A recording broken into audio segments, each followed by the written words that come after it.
But thank everybody for being here. This is our speaker series. We do 3. This is number 2.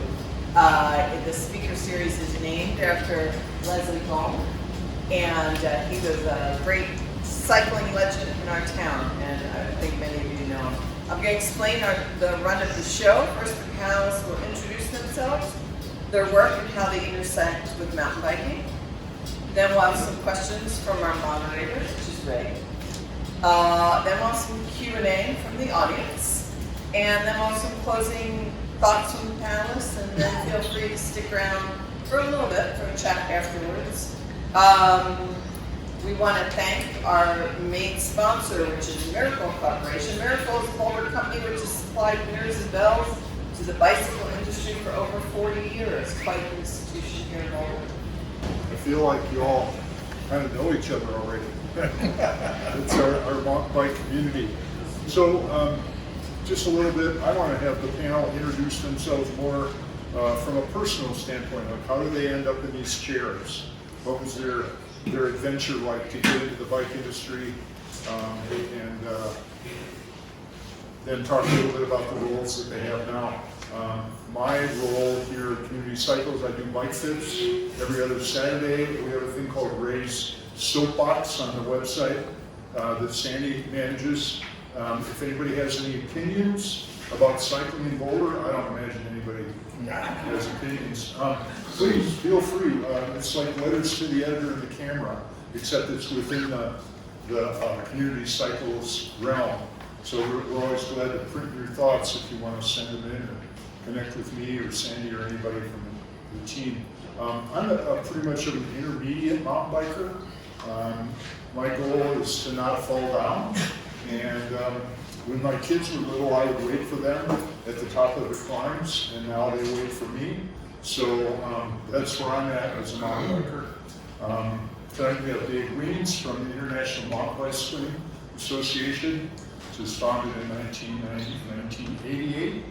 Lester Binegar from University Bikes, who has had several different job titles. I'll leave that up to you. And Wendy Sweet, who runs the Boulder Mountain Bike Alliance, Executive Director. So, Dave, let's start with you. A little intro, a little personal information about how you got here. Okay, thanks, Ray. I grew up in suburban Denver, and bicycle was my freedom from the time my dad took the training wheels off. Actually, they tell a story about me riding my trike away from the house when I was 2, and they didn't know where I was, and I was at the playground. Even though I couldn't actually play on the monkey bars when I was there. Anyway, had a Schwinn varsity, rode that thing all over. Didn't want to get driven anywhere. We played a little golf. I took my dad's golf clubs and had the wheels on. I tied it with string to the back of the bike. I towed it over to the golf course, Indian tree, and it came off at one point and scattered all over the place. Worked in a sporting goods store. It was a specialty alpine ski shop called Sports International in high school. They also sold bicycles there, and the owners were these 3 great Japanese guys, and they said, that mountain biking thing, that's just a fad. We're going to just stick with 10 speeds, which is what they were selling at the time. And the Nishiki International was their top of the line bike, if you remember that one, $459.95. Well, my buddy and I ordered in some beach cruisers from Florida called Trailblades. They were basically a 5-speed beach cruiser. We've seen a little bit of mountain bike action going on with the Specialized stump jumper and these bad side pole brakes. They were terrible. I actually put some paperboy baskets on them and went bike packing with all the weight in the back up Steamboat Springs on a trail called Fish Creek Falls, which is a terrible trail to go bike packing on. I pushed the bike, got it up there. The trail finally got really good, but when I would hit a root, the front wheel would just stay up in the air because there was so much weight in the back, and it was just kind of floating down the trail. But it was really fun, and I went for 200, 300 yards, and the whole derailleur just broke, and the bike was ruined. So I camped there and somehow got it back down. But anyway, that was kind of my introduction to mountain biking. And then went to Western State College, now Western Colorado University in Gunnison. And there was a crew of mountain bikers there, and they were doing mountain bike races, and I slotted in with them and started racing mountain bikes in 1987, 1986. I actually did my first mountain bike races up in Alaska, of all places. I would happen to be up there, and they had a little mountain bike racing scene going back then. What was your favorite trail in Crested Butte? My favorite trail in Crested Butte is probably a trail called Ecker Gulch. which comes down south of Cement Creek. It's a fun one. Kind of off the beaten path. I mean, any trail in Crested Butte is, well, most of the trails are pretty good trails. But anyway, there weren't a lot of places to ride mountain bikes around Gunnison. Crested Butte had the Crested Butte Mountain Bike Association already. That they claim to be the oldest mountain biking club on the planet. I'm not sure if that's accurate or not, but I started poking around at Harmon Rocks, which is southwest of Gunnison, with some folks, and we were part of the proliferation of the trail system out there. And eventually, we worked with the BLM and became more formalized. I founded Gunnison Trails in 2006, the local advocacy organization there, and worked that for a number of years, and then ended up being on the board of directors, was invited to be on the board of directors of IMBA, and did that just for about a year, and then somehow all of a sudden I found myself working for IMBA, and that's where we are today. You left a few races out. Yeah, you won a few good races. Well, I was really lucky to be involved in mountain bike racing at a time when mountain bike racing basically existed in Colorado and California, and that was it. And I raced in the expert class my first year, and we started with the pros. So I'm racing with Ned Overend and Mike Closer and John Weisenreeder. I don't know if you remember that guy from Boulder. There was a bunch of great personalities. Best thing that happened to me in mountain bike racing was I met my wife, Susan Dimate. She was from California, and got to be on that ride as it kind of accelerated, and we started racing in the Northern National Series around the country, and eventually 1991 was the first year of the World Cup. Went to Europe, and in those days it was really super dialed. They gave you a plane ticket. Diamondback gave us plane tickets, and that's it. And we had to figure the rest of it out. Like, where are we going? What are we doing? No mechanics, no box vans, nothing like that. You just bring your bike, and there were no mountain bike parts in Europe at the time. Shimano didn't have, the XTR was brand new, the RXT, so those were great times, really fun. So I was very fortunate to get to race mountain bikes for a long time. Awesome. And I believe there were some victories at Leadville 100 there.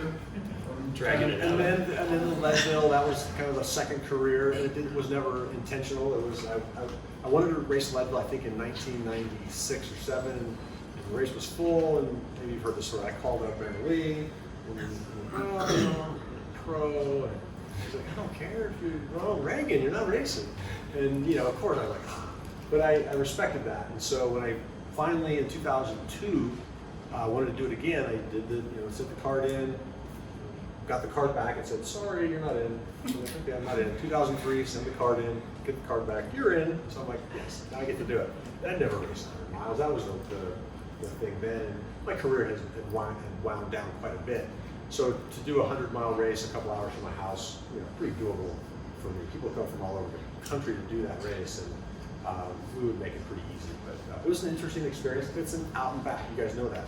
I didn't know that. I get obsessed with the course. So I finally get in the race. I'm like, okay, what about this course? And look at this map, terrible map in a folder. And I'm like, this is an out and back. I've never even heard of an out and back. But now that's what makes the Leadville 100 so special for the competitors, if any of you have done it, is that we all get to see each other when we pass each other on the course. So you won it in 2003, I did, yeah. Thanks so much, Dave. Lester, another Midwesterner who headed west, and when he got to the mountains, he stopped.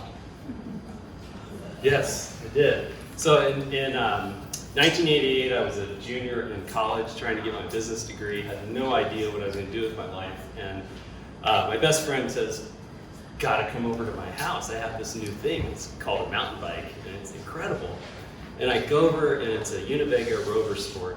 And 1988, and I ride it, and I instantly knew my whole career and the way I would stay healthy the rest of my life. It was like a total light bulb moment. So that was kind of my start, in mountain bikes.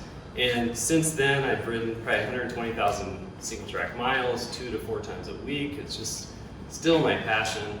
But I was really fortunate. I started from the ground up as a mechanic for $6 an hour in 1989, and kind of became a service manager, a store manager, started working in the industry for Fisher Lamond when they were purchased by Trek back in '95. And what a great place to start a career in the industry. It was a burgeoning brands that were just taking off, that were desired by the community. I was really lucky to become a rep in Colorado.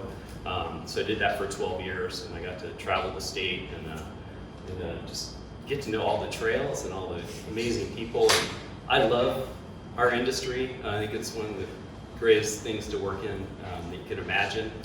It's always all in your perspective. But throughout that process, my best client was University Bikes here in town. And it's not only one of the best bike shops in the country, it's an incredible business. So I was fortunate to be hired as the GM there, and I did that for 14 years.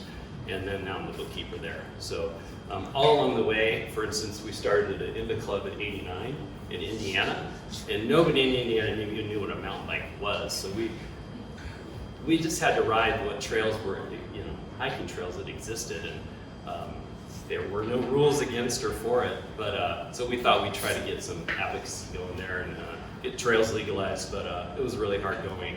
And now all the trails we used to more or less poach are just legal and incredible in Indiana. There's some great stuff there.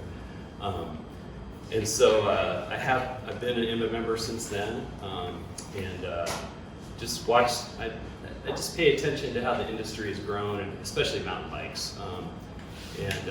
For me now, I've had a couple injuries, and getting older, I ride e-bikes, and I ride them on trails, and I pay attention to what people are seeing and how, if they're seeing me, or if I'm on one, or what it's like to be riding these trails, and it's just given me a great perspective all around, and to watch the industry grow, and that's what got me here. There's a rule in the bike industry that we tell people when they enter, which is, if you think you're going to ride your bike more because you work in the bike industry, I know Lester went through 3 decades of living that rule, and now he's beyond the rule. You figured out a way to work in the industry and ride your bike. I did.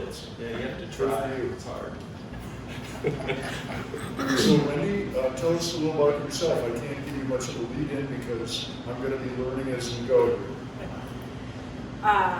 So I grew up in Arvada, possibly near where Dave did, because you mentioned Indian Tree, and I grew up on the east side of Indian Tree, and I learned to ride a bike at the top of Hackberry Hill. There was a cement tennis court that was really flat. My dad brought me up there when I was 6, and I say I've been riding ever since. My dad got me into the sport. We started doing longer road rides, and then bike touring, and ride the Rockies, and longer expeditions like that. And I dabbled with mountain biking in the 90s. I came to CU in 93 with a 94 Trek 8000 hardtail, and I always say my first experience mountain biking was I was riding the creek path west, and suddenly it turned to dirt. It was like, this is like what I grew up hiking with my family, but way better. But that was a hard bike to ride, and I didn't really get into it into the 90s. And then in the mid-noughts, I started doing triathlons, and after my first Ironman, I wanted a break from road training. So I pulled out that 94 Trek again in 2010, took it to Marshall Mesa, and I was like, yeah, this is really cool. And then I got a real mountain bike, and now that's all I do. Yeah, I also am a big fan of commuting. Being in Boulder for 30 years, I try to bike commute as much as possible. Nice. Thank you, Wendy. So let's start with some questions. First of all, how many of you are IMBA members? How many of you belong to the Mountain Bike Association? Good job. Yeah, Dave, we kind of expected that you would. So, Dave, can you give us a brief elevator pitch about what IMBA does, how it's funded, the number of chapters and members, and what are your major initiatives and challenges today? Sure. I guess it helps to go back a little bit because in some ways we're trying to almost undo the things that we did to get started. And it was all about access back in the day. It wasn't, people weren't really thinking new trails. They were thinking we would like to ride on the trails that exist now. And we were shut out obviously around Boulder. Marin County, California, some other places. But there were other places that were open to bikes from the get-go, like Jeffco Open Space and places like that. But IMBA really was created out of that, bikes being shut out of some trails. So that was what IMBA did initially. And then that quickly turned into, wherever there were mountain bikes, people started building trails. Because they looked around and said, well, we don't have trails. I've ridden some trails. It's really fun. I wonder if we could have trails here. So whether it was New Zealand or Europe or the United States or Canada, if there were mountain bikes, somebody was out there building trails. And IMBA, caught on to that pretty quickly, and they wrote those books, IMBA Trail Solutions, the guide to building sweet single track. It's still, it's a timeless book. I mean, there's some pieces that make the trail builders cringe right now, but there's some timeless elements in that book, and that really became the Bible for trail builders to go out and understand sustainability. And then the other part about mountain biking, and this is unique to us, maybe it's a little bit for trail runners and motor riders, but the trail is our experience. So when we get out there and all of a sudden you get on a trail that does this or something about that, or technical drop-offs or the climbs or whatever, hikers don't do that. You don't see hikers going, oh man, this is a really good trail. Or going back and doing sections over and over just to do it again. Well, we do that. We're crazy like that. So the types of trails that started to proliferate were what we call bicycle optimized. So they were for mountain bikes. And that was probably the mid-2000s. And later when IMBA started to get into the trail building world, and they really spawned what I would call the modern trail building industry. The trail building industry existed before. It was Forest Service trail builders, and they would strike a grade of 6%. They'd put water bars on it. We all know those either those little logs or the rubber mats, and somebody at some point said, "Hey, grade reversals. Let's just have the trail lose that elevation every so often, so water never runs down one section too long." Water bars fix that too, but eventually water bars fail, and you've got this trail running with water. So sustainability, bicycle optimized, these were all elements that were coming out of IMBA, which has spawned that whole trail building industry. And at the same time, these local organizations are popping up all across the country. BMA, Crested Butte, Indiana folks. So today there's over 200 local organizations that are IMBA affiliated. There's probably a couple hundred that aren't IMBA affiliated out there. Some of them are mountain bike associations, others are more trail organizations. The organization I started in Gunnison, called Gunnison Trails, is, I just wanted it to be not as narrow of a focus, so we said it's for trail runners, hikers, and mountain bikers. So it's basically trail-based recreation and fitness, not horses and not motos. We're not anti those things, but we're just going to focus on that experience. So I guess when I'm talking, what we're trying to do today is help all of those organizations, plus when we have been all along, realize trails in their areas.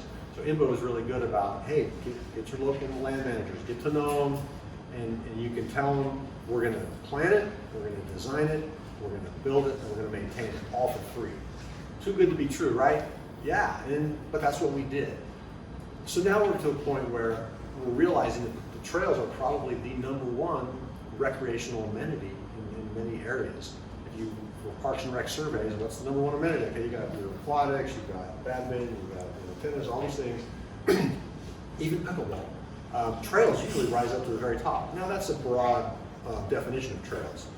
But so we're kind of trying to, in places, undo that free bit and say, okay, volunteers aren't building your aquatic center and staffing your aquatic center and building the chemicals into the pool. And you've got a line item in your budget for maintenance. Trails should be the same way. They need to be professionally planned. And that, what if you didn't plan an aquatic center? You just started nailing boards up and pouring concrete. That's kind of how the trails have proliferated around the country. And that's why we have a lot of hard and harder trails. Now there's a lot of the newer trails are great, and stuff that Wendy's doing here and other clubs. But in the 90s and early 2000s, mountain bikers went out and we either built harder. And it's pretty easy to build really hard technical trails and relatively hard trails. It's really hard to build family-friendly, true beginner trails. And I'm talking about beginner trails that are at least this wide. They're not filled with, it takes a machine to do that. It's expensive. That's why there are not a lot of family-friendly green trails. They're pricey. And that's why I believe we've lost a lot of mountain bikers along the way. and thought, oh, I'm going to get into that. I saw the ad, for Honda, mountain biking looks cool, and they go out and they get onto a trail that's kind of a blue or a blue-black, and it's rocky, and it's tough, and they crash, or they don't have a good experience, and they just said, you know what, it's not for me. If that same rider had gone out with a good experience on a wider, more user-friendly, really fun trail, they would have been hooked, and they would have had a skill progression. So we're really focused on skill progression, right up to those gnarly double black diamonds, because there's a bunch of riders that they want that too. So we're really all of the above, but let's do it, let's plan for it. And you can imagine if you have any blank canvas of a landscape, if you're able to, you would plan to have all those elements in the system before you ever get to, I mean, that's just the process now. It's just changed to where it's more traditional, the way that other recreational elements are planned, designed, built, and maintained. So there's still a place for volunteerism, absolutely, but we're finding up in our area, Gunnison, Crested Butte, we don't have any volunteers to maintain the trails that are up there. There's just no way.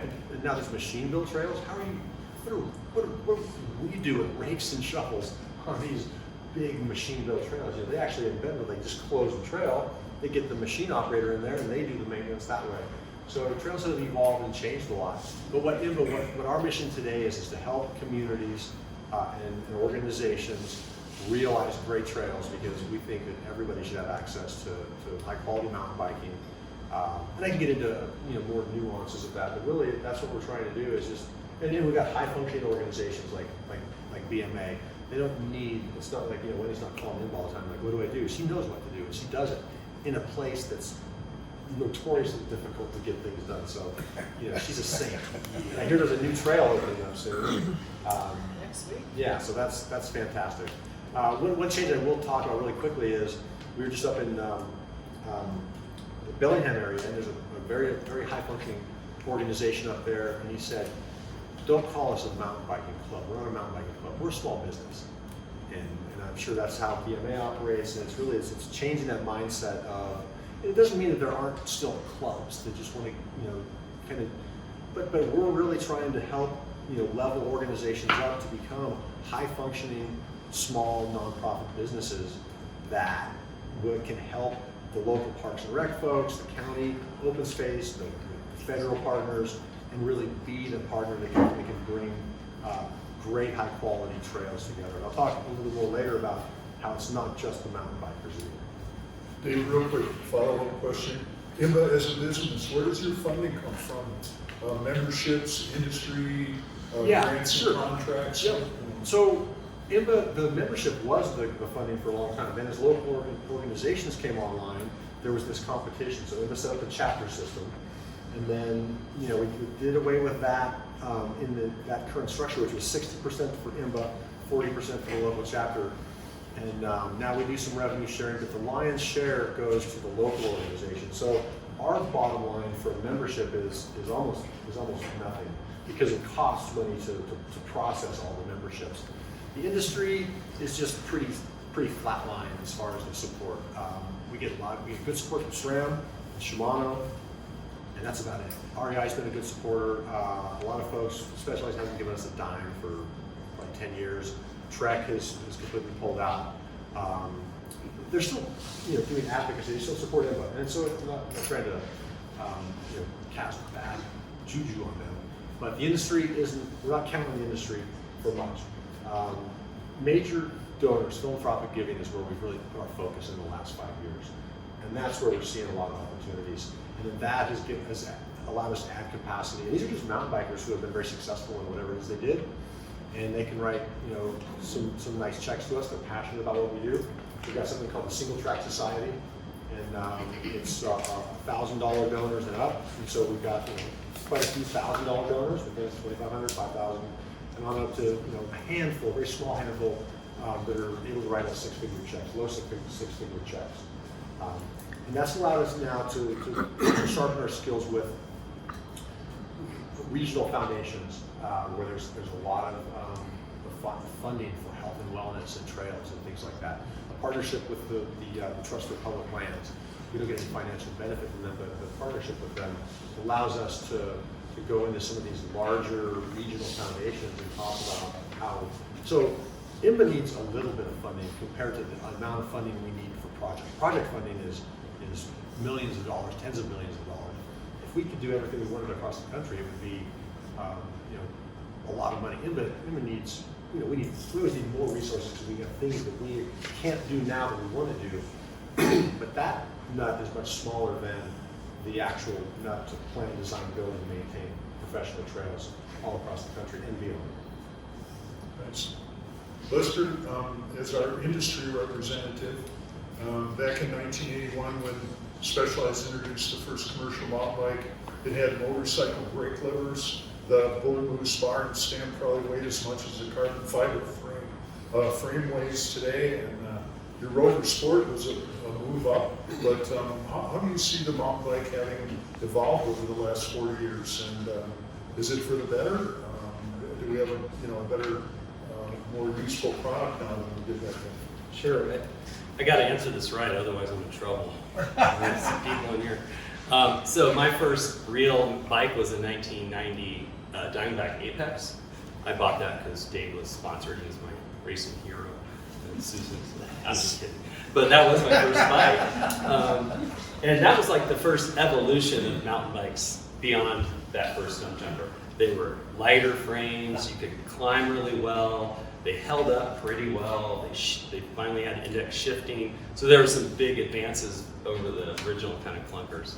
But since then, it's just incrementally become an incredible machine. My big four are performance suspension components, just are mind-blowing these days. Disc brakes, dropper seat posts, and I think just kind of the geometry of the bike, so the way the bike's laid out, the way it handles on the trail, and it's actually forced, I think, the way trails get built. So mountain bikes have come a long way, and now we're adding little assist motors to them too, so that's another big advance. We're kind of at the start of that. So. Tubeless tires. Yeah, you could go on. 50 PSI to 20 PSI is like game changing. It's just kind of subtle. Yeah, you have wheel size. I mean, you can go on and on with, it's like, where do you start? One by drivetrains. I mean, Yeah. there's not really an area of the bike that you can't say it's improved pretty dramatically. Absolutely. Wendy, talk to us about the BMA. About your mission, your membership, your financial foundation. How does that compare to where IMBA's at? Sure, so the Boulder Mountain Bike Alliance is a 501c3 membership-based organization. We were founded in 1991 as a group trying to gain access back after all trails were closed to bikes. Let's see, our mission is to serve as the positive voice for mountain biking in the greater Boulder County area through group rides and events, advocacy, and trail building. Our revenue is almost entirely membership and donation based. We have about 1,500 individual members and about 35 business partners. And we do see a little bit of revenue from our programs like skills clinics, and we have 2 race teams this year, but the cost of putting on those programs is high enough that we're not getting much on top of that. Let's see. We have 2 full-time staff, myself and our Trails Program Director, Mike Rudder. He was with Boulder County as a trail builder for 15 years before joining us 3 years ago. And so I agree with what Dave said. We run a small business. That's what my job is taking care of insurance, accounting, volunteer management, program management. There's a lot going on with BMA. How many of you are BMA members? All right. Wendy's not going to seek you out, I've been told. Maybe. Dave, you pointed out when we talked last week that trail runners, hikers, and dog walkers are all about finding and using existing trails, while IMBA's more about building new trails that take into account the needs of all potential users. Can you tell us about your Trails or Common Ground program that sort of follows along that idea? Sure. Trails Are Common Ground was a movement that IMBA brought together soon after the pandemic. Trails were crowded, experiences were starting to suffer. We were hearing about that, and so we got together the hikers, trail runners, equestrians, and motorized users, along with the mountain bikers, and just tried to figure out how can we ensure that everybody that goes out on the trail has the best possible experience. What do we need to do to ensure that that happens? And the group, we didn't even have a name at the time. The group collectively came up with Trails Are Common Ground. If you go to the website, trailsarecommon.org, you can see some of our materials. We've just kind of coasting now for a little while, but we're going to start to ramp that back up. But we led with inclusivity. Let's make sure that trails are safe and welcoming for everybody, regardless of skin color, sexual orientation, all of that. And second is emphasizing responsible use, which is just good old-fashioned trail etiquette.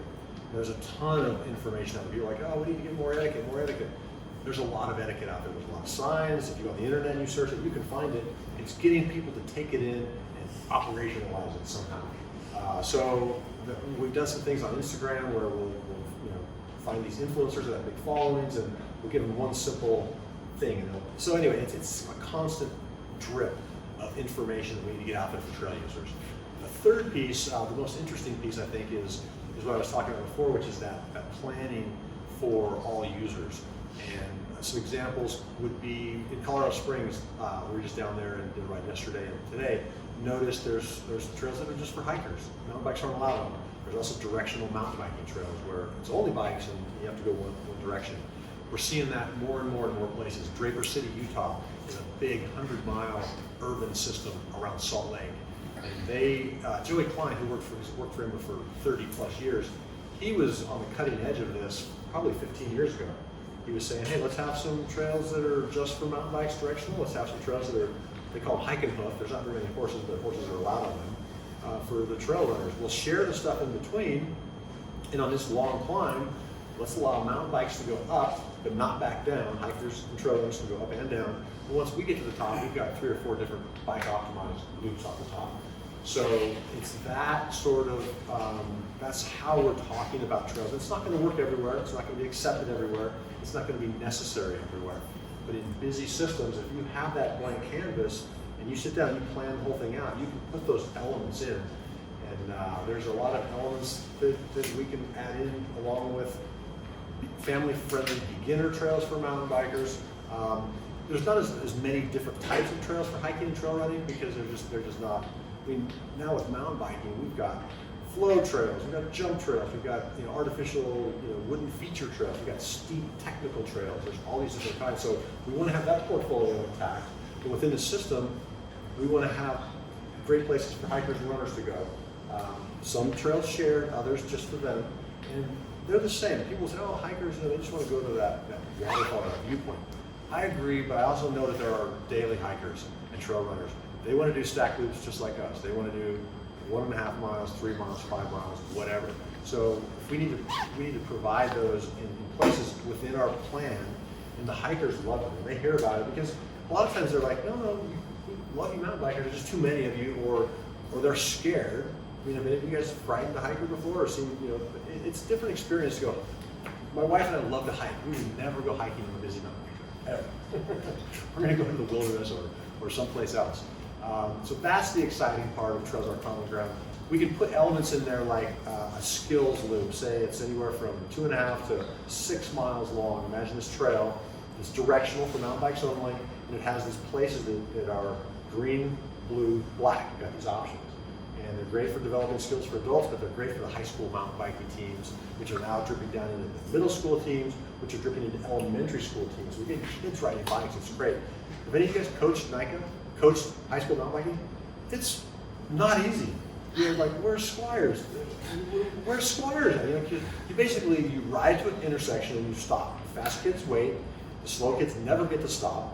And it's not a great experience. And for a coach, it's not even that fun. And the fast kids are way faster than the coaches anymore.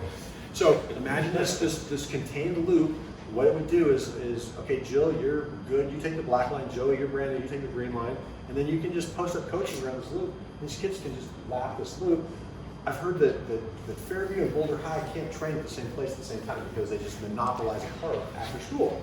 So, and in Salt Lake City, it's that's the biggest high school and middle school mountain biking league on the planet. It's insane over there. So they're having trouble finding good practice venues and good competition venues. So when we get a community saying, hey, we've got this, so we got 900 acres here, we want to do a trail system, we want to professionally plan that. We want to do community engagement.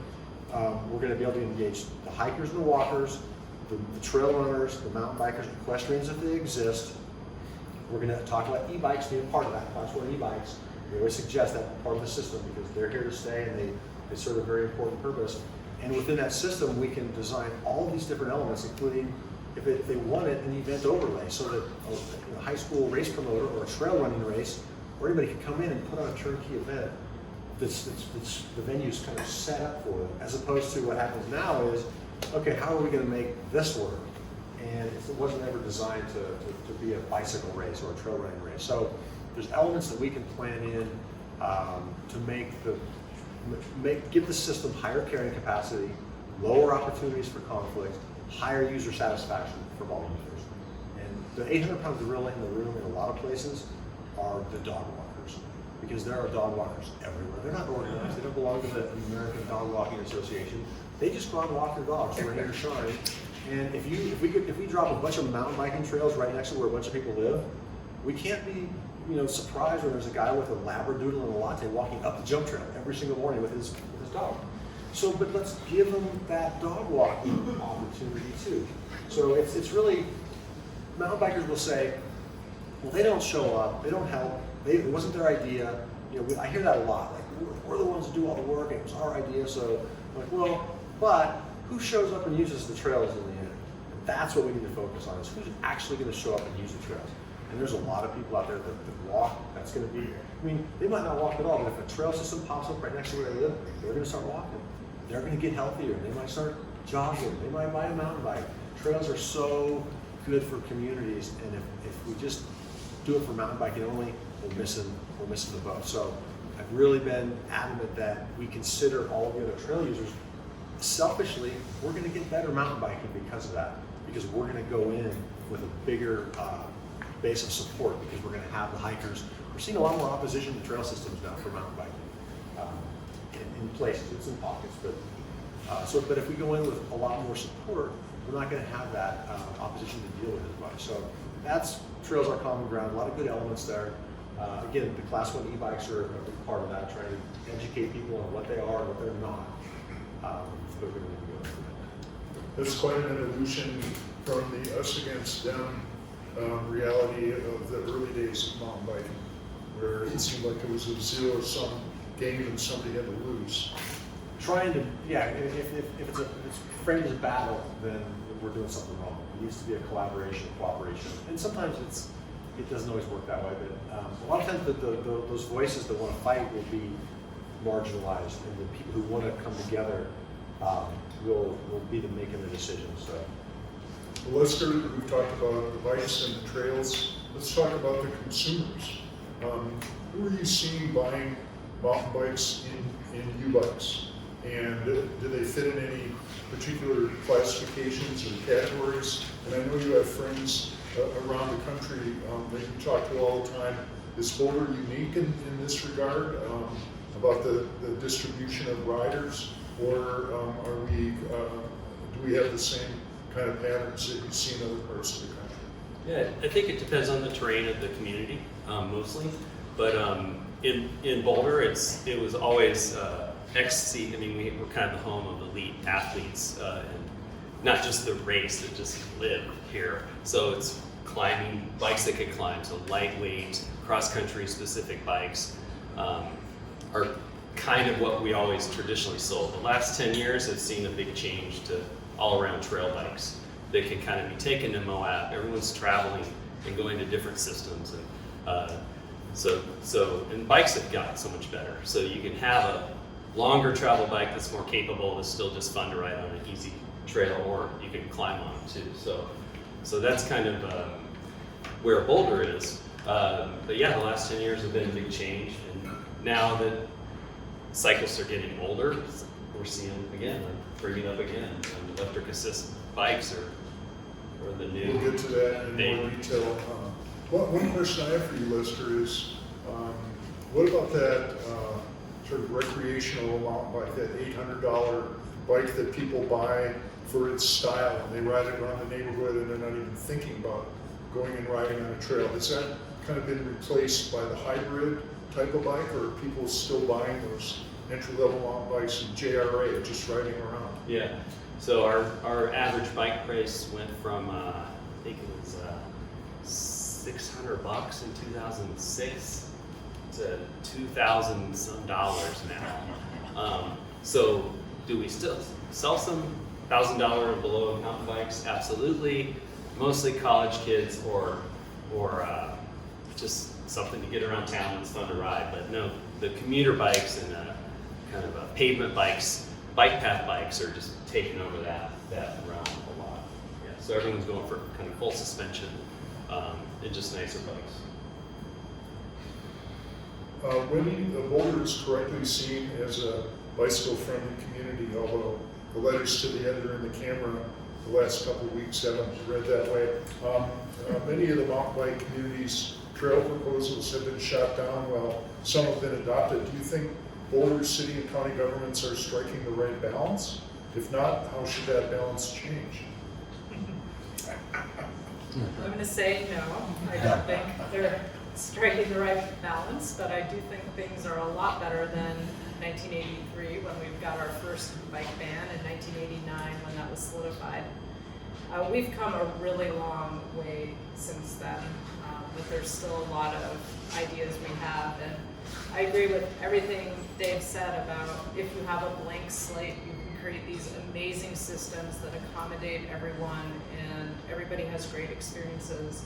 And we don't have that in Boulder. We have a historic network of trails that no sane planner would have ever put down in the way they did. And we have a trail like Mount Sanitas where we're pumping millions of dollars into it in the next couple years to shore up this 100-year-old alignment that would just never be built today. And so because we didn't have a blank slate coming in, it has always felt like this battle of access that hikers and the traditional users don't want to share. And where we've run into problems is when we've asked for access for trails, we're told that it'll change the experience of the current users. And if we say, okay, well, what if we put a trail near there, but it's new, then we're told that's going to fragment the habitat. I see a lot of familiar faces in here, a lot of people who've been around a long time. 2013, when we looked at the entire city of Boulder landscape from El Dorado Canyon to Mount Sanitas, the city of Boulder system has about 150 miles of designated trails and over 300 miles if you count all the social trails. And we're told that bikes have access to about 60 of those miles. Of those 60, 30 is what we'd actually say is single track and not a farm road or an access road. So in 2013, there was a process to look at how those trails in the Flatirons should be changed, if social trails should be taken out or designated. And mountain bikers said, hey, at the very end, could we have maybe 2 miles of trail from South Boulder down to El Dorado Springs, Dowdy Draw? That would be amazing just to give us that access. 2 miles out of this 300-mile system. And it came down to no. And That was 2010, 2010? STSA. Sorry. Are you sure the vote wasn't in 2013? You're pretty Flood sure. was in 2013. You're right. Thank you, Mike, for that. And then we went through kind of the same process again with the El Dorado Canyon State Park connection to Walker Ranch that had been talked about for 20 years. We finally got a public plan going. We were really excited. There were lots of cool alignments, and the process felt whittled down to be the least plausible thing in the end. There had been an idea of a new trail on the south side by the railroad tracks, and then they were told, no, that habitat's too sensitive.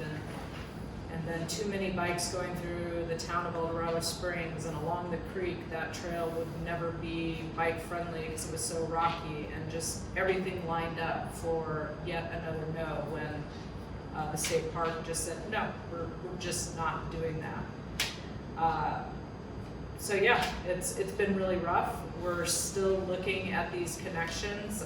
At the very least, we want to get better connections from our communities and where people live and work to our trail systems and between our trail systems, so you can put together longer rides. We still would like to see that Shanahan Ridge to Gowdy Draw trail happen. You know, it was 14 years ago or 11, depending on your math. It still stinks. We would, that's not gone forever. We'd like to see a better connection to Batasso. But on a positive note, the North Sky Trail that connects North Boulder to Joda Ranch is opening next Monday. And that's just a really great example of how just a 3.5 mile trail. 9 years after they said yes. Just a 3.5 mile trail is going to open up so many possibilities of getting over to Left-Hand Canyon and over to Heil. You can ride all the way to Wiens on almost all single track. And that took decades in the making. I think we can get some more stuff like that done. So what's the strategy going forward? Do you tweak proposals that have been turned down before? Do you try and find new alternatives to give the commissioners something new to chew on? Yeah, it's interesting because we have the city of Boulder, which is our city council, and we have county commissioners, which is our commissioners, and all those trail systems are next to each other and can be accessed from one and the other. Right now, our strategy has been to pick the low-hanging fruit. So with this North Sky Trail,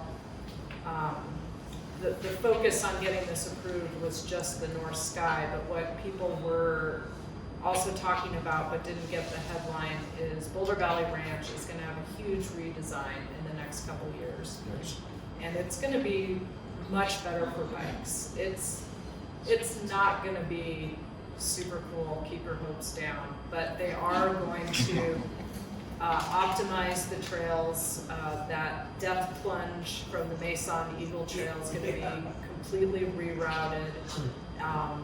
Almost all the trails are going to be open to bikes, Hidden Valley, Dege. And another opportunity that's really cool is there's a social trail around the Eagle Sage Loop at the bottom, and that got put into the plan that we can designate that, and it doesn't have to be what it is now. And so there could be great potential for going up and down kind of that inner valley and making something really fun and swoopy. It's going to be great for beginners, like what Dave said. We've been tasked with helping convert the Cobalt Trail to be multi-use this fall. And so our Trails Program Director, Mike Rutter, will be out there. And yeah, it's going to be an expensive green trail. We're going to have a machine on it. It's going to be hopefully climbing optimized, and the new Eagle will be more downhill optimized. Where's Cobalt? It kind of is, it's hiker only right now, and it intersects Eagle and also drops down to that Eagle Sage in the center of the It'll drop you cows. right down to the lower parking lot. Got it, okay, thank you. Yeah, so it's easier for us to do things that are already approved in the plan. If we wanted to open up another plan, it's a huge deal because we've had these plans already open, and they're still working on things that were approved in 2010 in the West TSA. And so City of Boulder is not excited to reopen that when they haven't even finished what they started 14 years ago. So we'll work on what's easy right now. There's other improvements in South Boulder that are also on the table. Thanks. We're going to do one more round of questions, then we'll have plenty of time for Q&A and back and forth here. So Dave, I've worked with Dave and Ken McNeil, who's the president of the IMBA board, on some articles for Bicycle Retailer, and I want to talk about e-bikes on the trails more than they do, generally. It's been the trend, because it's a very contentious subject, and we're going to open it up here a little bit and talk about it. So what is IMBA's stance on plan to make room for EMTBs where they're appropriate? And I think one thing I hear all the time from people around the industry is, well, how do we educate the riders to make sure that they're in control of their bikes and they know how to handle the power and keep themselves and the other trail users out of trouble? Yeah, so this position is we're supportive of Class 1 e-mountain bikes on non-motorized trails. If the community can get together and more or less agree that it's a good idea. I mean, you're never going to get 100% of that, but Jefferson County really did it right. They did a study, they took that study, they produced a 1-year pilot study, they did that, and there was nothing. And so they're like, Class 1 are fine on all Jeffco trails that are open to mountain bikes. It's a lot of trails, it's a lot of people, and I'll call the ranger now and then, Mary Ann, I'll say, so what are you dealing with? On e-bikes, she goes, not dealing with e-bikes, I'm dealing with dogs off leashes, parking. We're not really having any issues with e-bikes, and we have issues with mountain bikes in general at times. So it's not an e-bike thing there. So IMBA's supportive, and we're suggesting Colorado Springs is wrestling with this right now. Gunnison, we're wrestling with it in our new Signal Peak system, which was 11 years from idea to first shovel on the ground because there's some endangered species. And the whole wildlife thing is a whole different topic, but communities are still wrestling with it while others just did it, and it blows up for a second, and then it's gone, they're out there. So we're supportive. We know they're not going anywhere. We know they offer a lot of advantages for different folks. You can't just say this is for injured and old people. You have to manage for a young, fit person maximizing the technology of one of these bikes. But we're already dealing with that with regular bikes. Fit racers go really fast up hills, they go really fast downhill.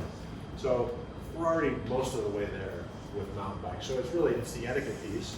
And again, go to trailsourcommonground.org, click on our EMTB resources. You can see some of the little Instagram clips that we've had a couple of these influencers make that relate directly to e-bikes. And we've got e-biking, e-mountain biking is mountain biking plus a few additional things. Watch your speed on flats and slight uphills. You can go a little bit faster. Your bikes are heavier. There's just those rules. The battery is a big deal. Don't get yourself too far out. But it's 85% mountain biking, so it isn't that much different.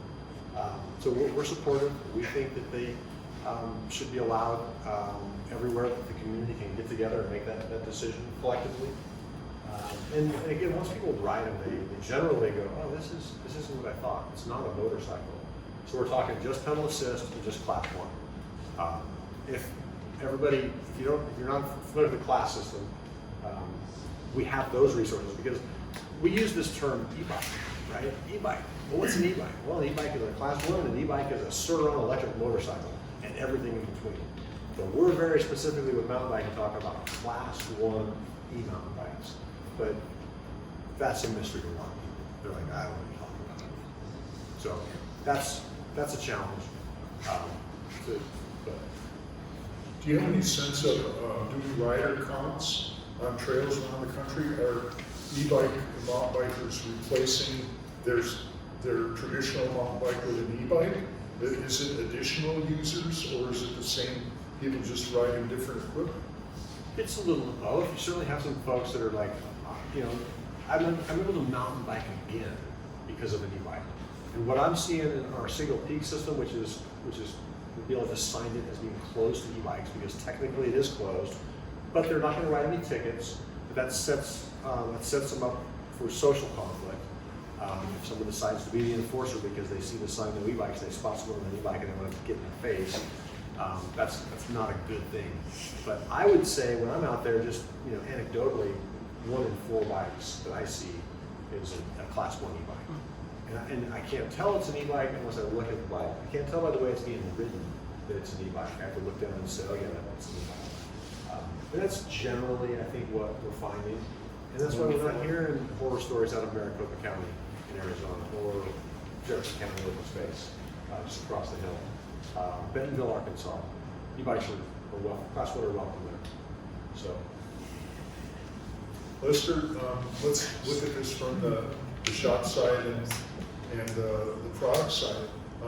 10 years ago, there weren't such a thing as e-mount bikes in the US, I don't think. You know, even just the traditional commuter e-bikes like we see all the time, they're just starting to enter the market, and there was no EMTB factor at all. You're going to share some numbers about sales at U-Bikes that I think are quite surprising, and how that's grown, how the mountain bike, the e-mountain bike side of it has grown for you. Yeah. Where do you see that going? I mean, we just passed the 50% market share number in Germany. It was kind of a milestone in the industry that more than half the bicycles sold in Germany now are electric bicycles. So where is this going to ultimately end up? Yeah, well, we're at 33% the last calendar year of our sales dollar volume is electric bikes, electric assisted bikes, and 17% are Class 1E mountain bikes. 20% of the bikes we sell are non-motorized mountain bikes, and I think 20% are gravel bikes and 9% road bikes. Is our kind of the percentage of our overall bike sales. So last year it was 25% for e-bikes. This year it's 33. The year before it was like 15. It's just growing exponentially. So yeah, they're coming. They're out there already, as we know. And there's a few people in this room that are riding them that are getting it, you know. And yeah, a lot of people go. That's the thing they go back to. They maybe stopping up biking for a long time. A lot of people get injured, and this is the way to get back in shape. And a lot of people want to keep up with their partner. Right, Steve? So yeah, I just echo everything Dave said. That's my experience in the trail too. Well, I think it was 2017 when you first started riding e-mountain bikes. Are you riding your acoustic bikes at all now, or are you strictly an e-mountain biker? Oh, some people hate acoustic word, but no, I sold all. Yeah, I sold all of my non-motorized. I only ride assisted bikes now, and yeah, I mean, I have a spinal injury that would prevent me to really have fun like I like to on the trail. Now I have my flow. I pick the level of exercise I want to get. I ride more than I could ever dream of otherwise, and I ride everywhere. I just 9 out of 10 people, I would say, don't even realize when I'm riding unless they know what they're looking for. The other 10%, most of them are stoked to see you out there as long as you're having fun and being a nice person on the trail. So the trail etiquette is super, super important. And they're not faster. They have a faster average speed, but they're not faster bikes on the trail. They're just heavy and difficult to manage on downhills. So, but they are fast, and you have to know what you're doing. You need to ride correctly, and you need to be very friendly with people. And that's somehow to get that word out is the whole key to all of this. They are compatible, so they should be allowed, but you got to ride them the right way. Are there any downsides to e-bikes that you've got this growing market share of e-bikes? I know getting them up off the ground is challenging. The bike shops are all buying powered repair stands now. The margins aren't what you're used to seeing on traditional bikes. Is there any downside? Are the supplies adequate to meet the demand? Yeah, that's not true. We make similar amount of margin on e-bikes, but the technology, it needs to catch up still to get the bikes to be dependable. They're pretty dependable for most people, but when you push them, you know, ride 3,000 feet straight up, which we do here in Boulder County, and bottom down. No, they're machines that they need to be a little more reliable. That's the main thing. What do you see as the main factors in them not being reliable? Just the electronics, you know, handling bumps and handling the power that's needed, and yeah. Have you gotten stranded? Have you ever like that? Well, most of the time when you get stranded on an e-bike, for some reason, you can still pedal. So yes, halfway out on a 40-mile ride, my bike motor, my battery or whatever, just didn't work anymore. So I had to ride out. And it's like riding a heavy 50-pound bike. It wasn't fun, but I took it on the chin because you don't have a choice.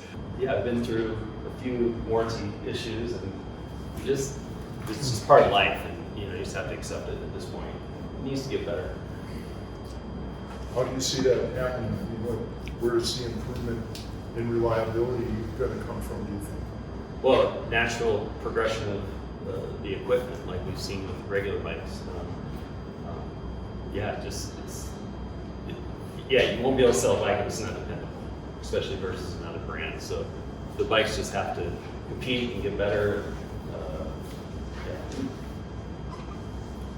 So Wendy, what does BMA think about electric mountain bikes? Do you have a position on this? Do you ride them yourself? Do you have any organized rides for people who want to just ride with other mountain bikers? Or? You snuck some new things in since I last saw them. So, We're 5 minutes ahead of schedule.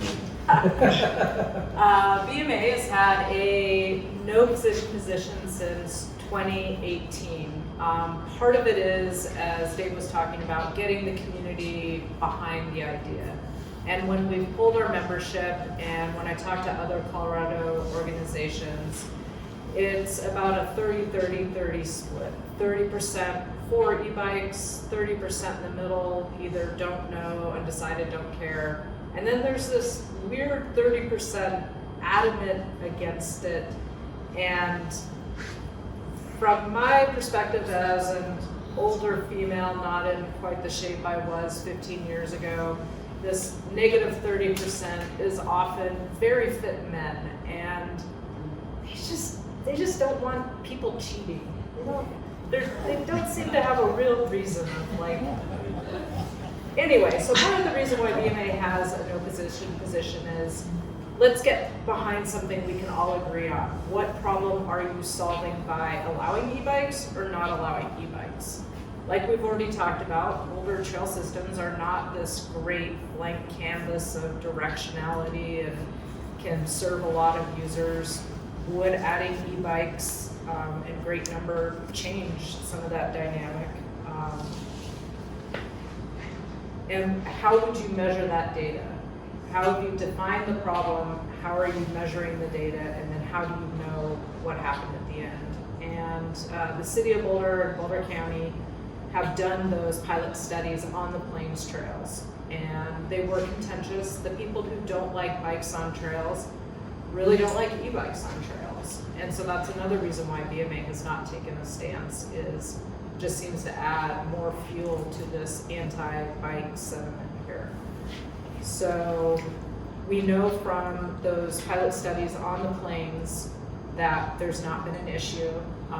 We've also, Lester and I checked in with our rangers in Boulder County, City of Boulder. They're not seeing e-bikes as an issue where they're allowed or where they're not allowed. They've only written a couple tickets in 5 years for e-bikes being where they're not supposed to be. City of Boulder's now had them on their property for a year. They had 3 medical incidences with e-bikes that seemed to be bike related, not because it was an e-bike specifically. So yeah, that's kind of where we're at. There's been a community survey out for several years now asking Boulder County to do a pilot study on our mountain trails, what we consider mountain biking, Batasso, Heil Hall, and the county's just declined to take that a step further. So we'll just wait and see. Do I have an e-bike? Yes, I got one in April. Super fun. I still have here's a new term for you, a me-bike. So I ride those about A me-bike? A me-bike and an e-bike. So I ride those equally. Does that work for you, Leslie? I call them stationary bikes.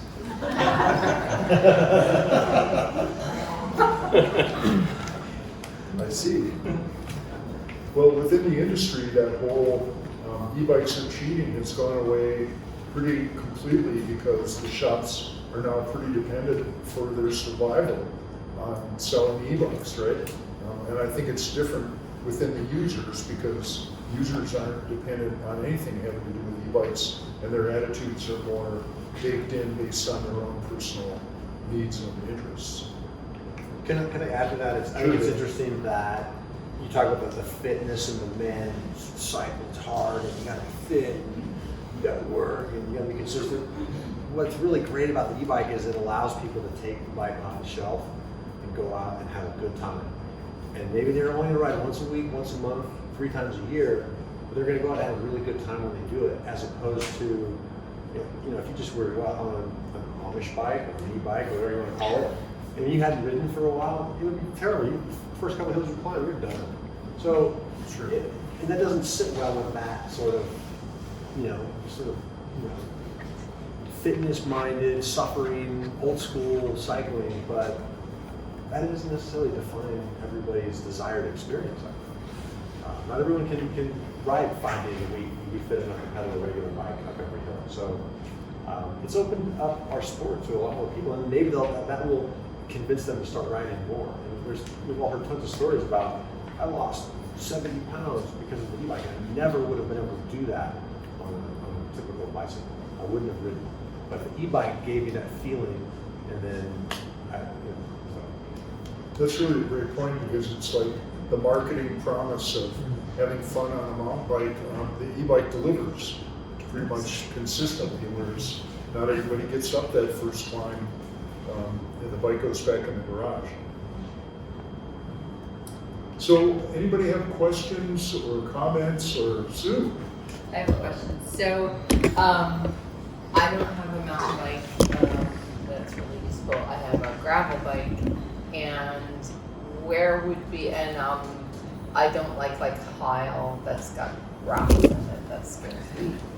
Where would be some good places in the state that I could go for a nice long gravel bike type ride that's not on a road, that's on a mountain bike trail?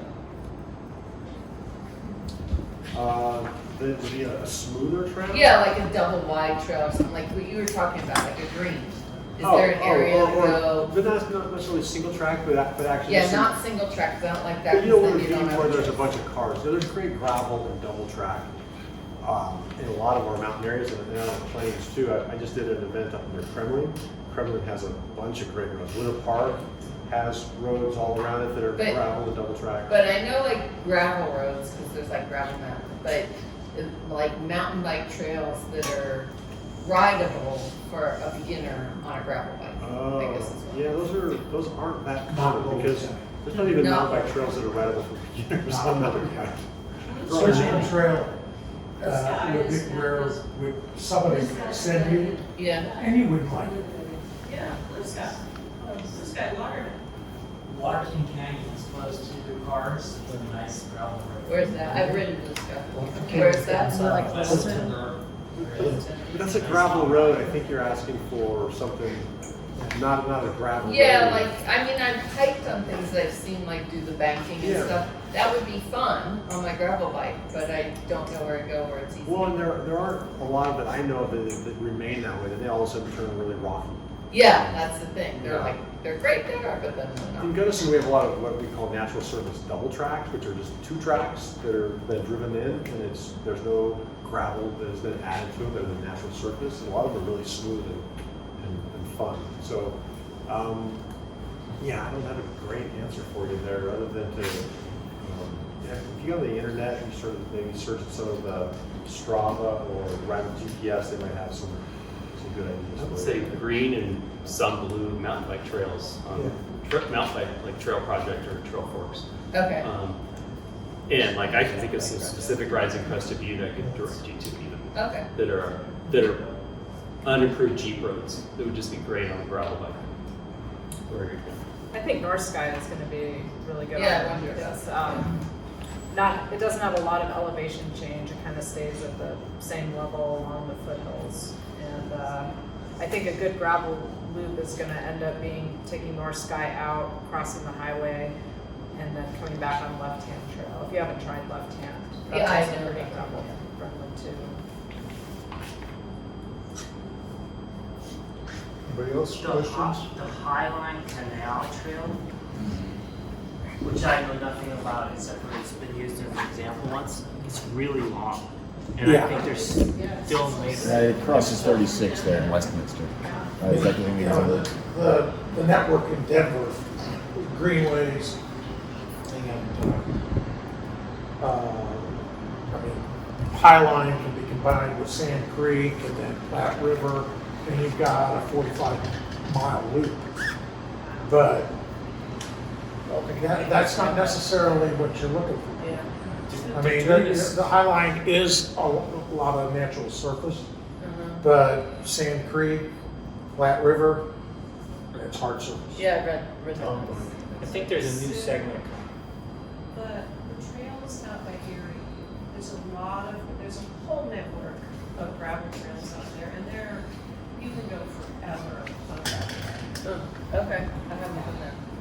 So to sort of broaden Sue's thought there, you know, e-bikes growing segment, gravel growing segment. How are you guys trying to get on that train to get some of those gravel people in our camp, as it were, whether it's for trail access or for other aspects? How do you see that outreach for local bike, you know, and/or IMBA? Yeah, right now we're seeing, like I see gravel bikes on the trails. I can't believe they're out there. It's underbiking is the new term for taking a gravel bike on a technical single track. Yeah, where you have a bike that's not really made for that, you know, level of riding, but it's a challenge, and like a lot of people like the challenge. So I figured they got shares in an ibuprofen company. people are out there. I mean, Is that your membership, Dave? Generally You've got more- gravel members? Oh yeah, no, members? a lot of our members are just, they ride bikes. They probably, I don't know what percentage of them have a gravel bike in their equipment, but it's become a thing where a lot of, if you're a cyclist, you know, you have a mountain bike, you got a couple different mountain bikes or whatever, cross country, trail, whatever, and then a gravel bike. I do think that gravel, and this is just anecdotal, but I think that gravel is a good gateway to mountain biking for the non-cyclist. So there's a lot of people that are getting into gravel that don't really come from bikes necessarily. They're just like, oh, gravel, this is great. I don't want to ride the road, that intimidates me. Mountain biking's not for me, but I'm going to try this gravel thing. And if they take to it, eventually they're going to get to the point where they're going to go, wait a minute, I'm riding my bike on a gravel road. I kid the gravel bikers. But then that next, okay, well, I can do this, but what about mountain biking? So I think it's a gateway to mountain biking for some folks, to be that natural progression of, okay, this is cool, but I don't like washboards. I mean, you know, gravel's great, except when it's not, and sometimes it's not. Whereas the mountain biking is, a little more predictable, going to the good mountain biking trails. I see mountain bikers coming from the gravel, because is gravel just going to expand forever? Nothing ever has before, right? At some point, there's going to be a switch. I just think mountain biking, as trails get better and there are more trails, we're going to see more mountain bikers. Now we got all these kids that have raced mountain bikes in middle school and high school. The oldest Nike kids now are probably in their early 30s. It's a small little contingent that came out of Northern California. But a lot of these kids, we're not going to keep them riding. They're not going to continue to ride because it's a pain to have a bike in college. You're doing other things. But all of a sudden they're in their 30s and they're married, they've got a job, they've got stress, and they're like, wait a minute, I ride on a mountain bike and there's trails right over there, and they're going to get back into it. So I think what's happening with kids right now is fantastic. It's really good for the bicycle industry. We always talk about keeping all the kids riding. That's great. We're going to keep a few of them. We're going to lose a lot of them, but I think they're going to come back because they're going to realize, how many mountain bikers do we have in the room? How important is it to you to be able to go out on the trail? It's pretty special. If you have the skills and you know what, I can go do this ride, I can go do that ride, I can do that ride if I get off and walk down that one place. It's pretty cool. We were in the Springs last night. We're at this Mexican restaurant. We're sitting outside. It's getting almost getting dark, and here comes this mountain biker. And you can just tell that he's coming back from just having a fan. We all know those kind of rides where you're out there. Maybe it's early in the morning. Maybe it's late in the afternoon, and the views and the light, and you feel good. And it's a pretty powerful thing to have in our lives. And the more people that have that skill set to be able to do that, the better off we're all going to be in a lot of ways. So, Under biking. Under bike. Where's- There's also over bike. Where does that end come from? I haven't heard that before. I did not invent it. I don't know, but I mean I can relate to it, right? Like we all can. If we've been mountain biking since the '80s, we underbiked. but we didn't know it. Yeah, we didn't know we were doing that. Those bikes. But you were having a good time, just Exactly. Those bikes were amazing. Yeah. Yes. Amazing. Absolutely. Because we didn't know about rubber posts and all that stuff. Yeah. I'd like to talk a little bit about the kids in mountain bike. So Boulder, yeah, we have 3 or 4 incredible teams. Boulder High and Fairview are just hundreds of kids. And yeah, you see them on the trail. Like, I think there are only, Matt, you might know, is like 20 kids at a time are allowed. So they have to break them up in groups of 20. 1 to 6 or 2 Good to luck. 7 or 9 is the official ratio, Oh. and they have a shared dispersed use agreement between Fairview and Boulder. So Yeah. we try to go to different places all the time. Yeah, and so we see the riders, they're buying bikes, but as a shop, we have this all new like way to get employees. So we've discovered high school girls are way better mechanics than high school boys. And they brought like, we now have 13 women mechanics and 12 men mechanics in our store. And, you know, a lot of them, 4 of them are really incredible mechanics or service riders. The others were kind of developing from high school, but they're going to go to college and probably still going to work with us. But just the responsibility to show up on time, do a good job. I get it. It's amazing. It's kind of blowing our mind the last 4 or 5 years. But that's what bringing kids. It's not just riders. It's just people into bikes and working, you know, helping out the local community and by working in a shop and all that. So. It's a great thing. Any more questions? Oh, I have a Go ahead. story this year. I was at the Erie Single Track Park last week, and I'm loading my bike up at the end of the night, and it was sunset, and there's a dad with like a 4-year-old sitting there watching the sunset together, and their bikes were right next to him. And I just thought that was pretty special. You know, start them that young. It's a family activity. And it was really cool to see. I have to chime in on the Erie Single Track too. They've evolved quite well. BMA helped out with the Erie Single Track Associates early on, but the trails are so flowy over there now. I was over there 2 days ago, and I'm up at the top, and I see this guy on a one-wheel mountain board, and he's surfing the trail going down. Oh my God. Yeah. What's next? Maybe that. I don't know. Well, and to Dave's point, Erie Single Track, Parks and Rec, put that as a line item budget of maintaining that open space. And they're doing a great job. The first couple of years, it was volunteers, and then Erie took it over. They've got, they hire professional trail builders once a year to do really good maintenance, and it shows. It really shows, and it's always busy up there. Good thing. You had a question? So I know it's a unique circumstance, but what do you think Boulder or maybe Gunnison can learn from Bentonville? Yeah. So I'll take this. I went to Bentonville with my brand new e-bike in April to go see the eclipse. And the thing you have to understand about Bentonville is everything went right. Like the land is not public land like we have here. It's not run by the feds or the local city government. It's like an HOA, a property association, and they can just decide to build trails whenever they want. And then to have that Walton money flowing in, and to not have an existing culture already that's being displaced. All those things happen together, and it was really cool being out there, and so many people riding, and so many great trails, and you could get on the trail anywhere, and it's really hard to see that, how that could happen here. In Louisville, I think in 2019, they had a ballot initiative for trying to do a single track sidewalk like they have in Bentonville, by the Louisville Rec Center down to Fireside Elementary. And everybody was stoked about it.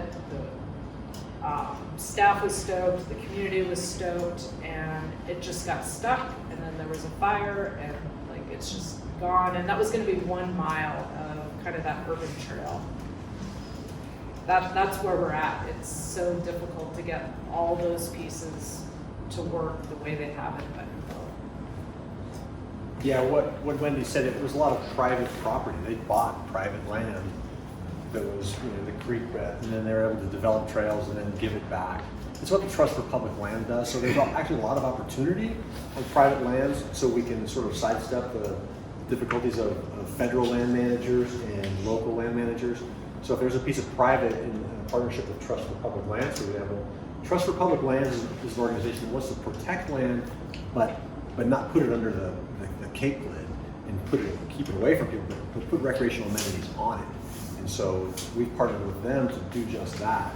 So there is a good opportunity to learn from Bentonville about buying parcels and then developing them, and then giving them back somehow to the municipality or the county, or some entity, land trusts. There's a lot of opportunity in land trusts. Most of the new trails around Crested Butte, the Looping Trail, the Lower Loop, the GB Loop, all those that are close to town are on land trust lands. The Forest Service has allowed them to build almost nothing in 30 years up there. The agencies are tough, but in Arizona, the Forest Service is doing remarkable things and doing precedent-setting things like creating the first directional mountain biking flow track. It just depends on where you are. Bentonville's great. We'd love to take people there and show them, how you can make trails part of a draw of a community, not only for tourism but for retention and relocation of folks that you want to keep there. And we're seeing that happen over and over. We don't have to put a giant copper locust up in the tree. And they have some pretty crazy art that's part of that. Not everybody can afford that, obviously, but there's things we can learn from those systems and others too, though.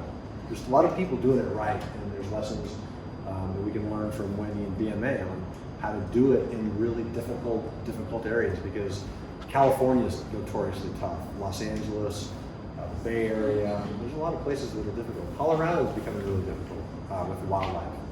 So we all really have to learn from each other and look at the experiences and what's working, what's not, and work together to try to keep us going. So, following that, how is it that Golden and Jeffco has managed to put together such a great mountain bike trail system? I mean, it's very, in my mind, it's somewhat analogous to Boulder. Obviously, it's a little bit more. They have awesome trails down there. We have almost nothing, right? Well, their trails, correct me if I'm wrong, but they've added to the system, like Centennial Cone and a few of those, but a lot of those trails were already there, and whatever the culture was in Jeffco's, they were like, mountain bikes are fun. And that was in 1980. So, Green Mountain and... Yeah, they just been open to mountain bikes forever. It was never a controversy. And maybe Boulder had more of a cycling community, and Jeffco didn't. Arvada, Golden at the time, if you imagine, Golden was a much different place in 1980, as was Littleton, all those, and they were just like, if people are going to use our trails, well, bikes, fine. It seemed like it was that simple to me, because I started riding there from my mom's house in Littleton, and Mount Falcon, Deer Creek. That's everything south of I-70. Waterton Canyon, that's Roxborough Park. It's a little bit different, but bikes have just always been part of the deal. Boulder also it's right up against the foothills in their mountain park system, and that's where the Gander got shaped, up first. Right. Okay, in the early '80s, and those people that I fought with in the '90s and the 2000s are still around to some degree. Right. And that's the hangover that we're dealing with. Yeah. Anybody else?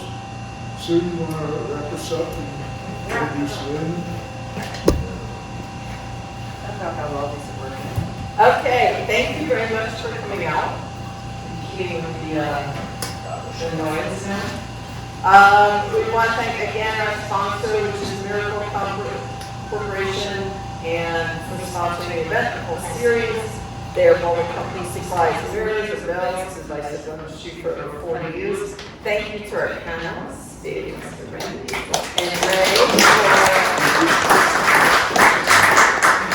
and Ray for moderating. And we're going to call out Lynn. Please stand. The Leslie Bohm Education Center would not be possible without Lynn, who is Leslie